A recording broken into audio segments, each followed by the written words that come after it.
I didn't mean to cheat on you, it just happened. Really?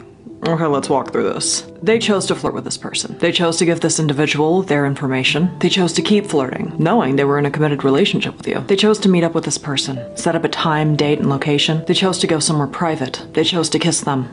They chose to take off their clothes.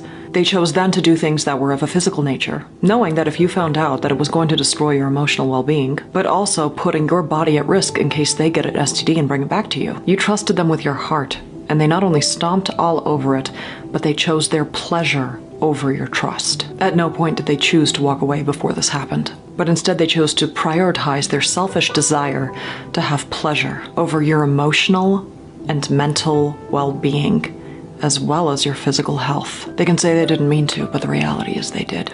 They just didn't mean to get caught. Or maybe they didn't expect to feel as guilty as they did, so they had to relieve their guilt by confessing to you. And they can make it